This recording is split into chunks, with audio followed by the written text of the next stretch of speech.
Hello, my name is Nykolas Cerda, and welcome to my podcast on Marvel Heroes and Villains year 2099. Today we are going to analyze the specific changes made to some of Marvel's most recognizable characters. The first character we're discussing today will be Spider-Man 2099. In 2099, Spider-Man's secret identity is Miguel O'Hara, head of the genetics department of Alchemax, specializing in genetic splicing.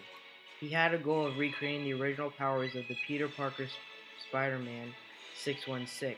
As for the origin story of Spider-Man 2099, his boss Tyler Stone addicted him to a drug called Rapture by poisoning a drink he accepted, which makes Miguel O'Hara into Tyler Stone's own personal slave.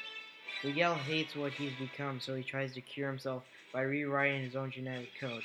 When doing this, his evil co-worker sabotages the machine, causing an overdosing of Rapture into Miguel's genetic code, and all the equipment is destroyed. Spider-Man 2099 Issue 1 first appears in the comic series in November of 1992. His powers include superhuman strength, speed, agility, reflexes, durability, and sonic hearing. He also experiences enhanced healing abilities and immunities, as well as enhanced vision.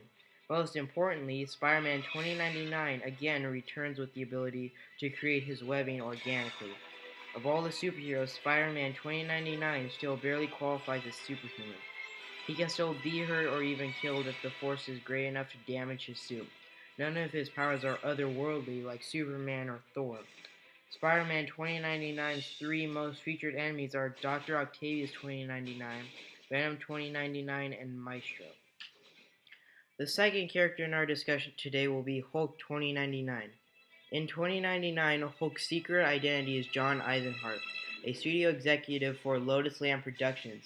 His hobby is researching the Knights of Banner, a group who named themselves after the legendary Hulk, Bruce Banner.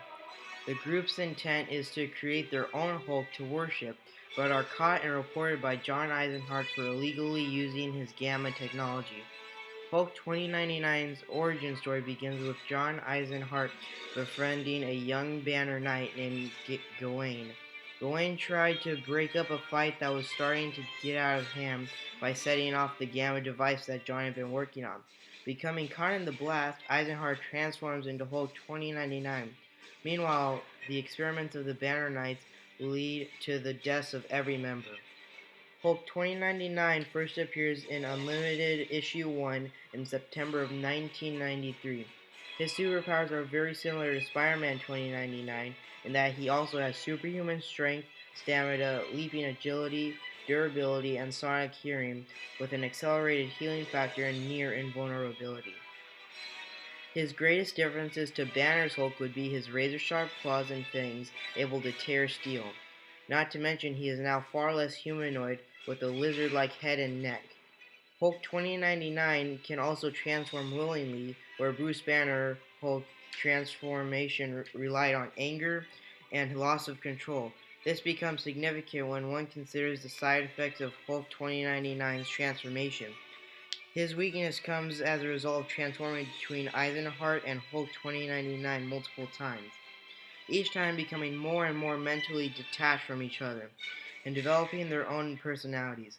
Once their mental awareness of each other completely separates, Eisenhart can only change to Hulk in moments of extreme rage, again an ironic reflection back to Bruce Banner's original Hulk, where once Captain America and Hulk worked side by side, Hulk 2099 and Cap 2099 are dire enemies.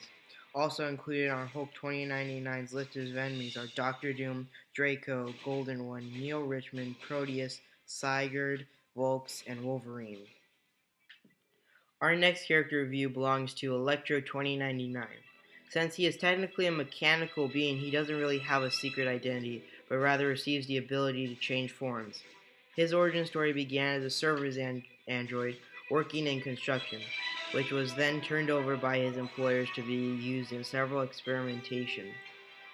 While being tortured as much as a machine can be, or rather overused in experiments by his captors, his obedience chip is fried and he experiences free will for the first time.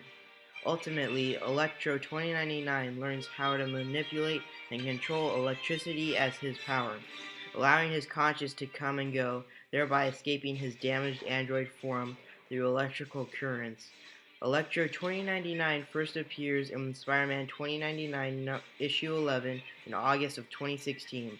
In an interesting twist, Electro 2099 would only experience weakness if he were trapped within the android form, purposely damaged to paralyze him by a scientist at Parker Industries named Miguel O'Hara, also known as Spider-Man 2099, his most prominent enemy.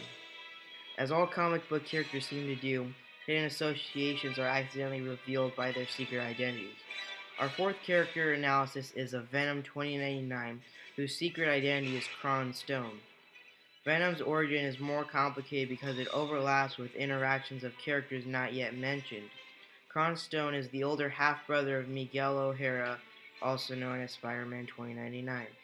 While attempting to go after Jake Gallows, the Punisher, by ordering his family to be killed, he experiences the wrath of the Punisher, who fatally wounds him with a knife and leaves him to die in the sewers. While dying, Kron rolls up against a black ball that actually opens and encases him. A symbiotic parasite, it adheres to Kronstone as its host, and Venom 2099 is born. Venom's first appearance in action occurs in Punisher 2099 issue 1 in February of 1993. Of all the characters discussed so far, Venom 2099 seems blessed with the most enhancements or superhuman abilities, most likely thanks to his alien symbiote. Those powers include virtual invulnerability, berserker strength, agility, elasticity, accelerated healing, stamina, and superior intellect, making him a weapon master and a master in unarmed combat. His possession of the alien symbiote provides him the capability of mental possession, shape-shifting with claws, wall-clinging stealth, stamina, and poison production. It seems almost funny that his true and greatest weakness is any form of strong or loud vibration. Besides Astra, Balder, Mrs. Gallows, and Punisher 2099 himself, Venom's most aggressive enemies include Cerebra, Xena Quan, Spider-Man 2099, his own half-brother, and Ghost Rider 2099. Last but not least, our fifth and final and most iconic superhero or villain to analyze today will be Captain America 2099. Most notable and maybe even surprising to many is that the secret identity of Captain America 2099 is Roberta Mendez, a female. She first appears as the wife of an Alchemax operative, who then forcibly injects her with the super soldier serum originally created by the US military. Not unlike Hulk 2099, the personalities of Roberta Mendez or Captain America 2099 remain completely unaware of each other from the start, with neither aware of their other's actions even though they share the same body. Captain America 2099 first appears in Spider-Man 2099 Volume 3 Issue 5 in March of 2016. Her superhuman abilities include enhanced strength, endurance, speed, and agility, reflexes, and healing. Unfortunately, her one weakness is the debilitating use of trigger words we saw effective in Winter Soldier 616 when working with Captain America.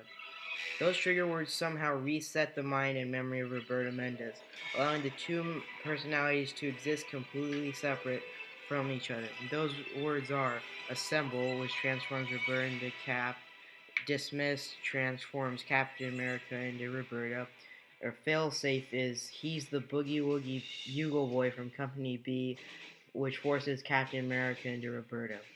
As far as we've seen, Captain America 2099 remains the character traits of honor, integrity, and notability of the original Captain America, a tool for good and against all evil doers. There is no one great enemy of Captain America 2099. As we've discussed, the new Earth 928, or evolution of the original Marvel Universe of Earth 616, circa 2099, has allowed for some awesome character development and evolution, while still maintaining the storyline parameters of character traits that we love about our original Marvel heroes and villains. Again, my name is Nykolas Cerda, and I want to thank you for listening to my podcast on Marvel heroes and villains, year 2099.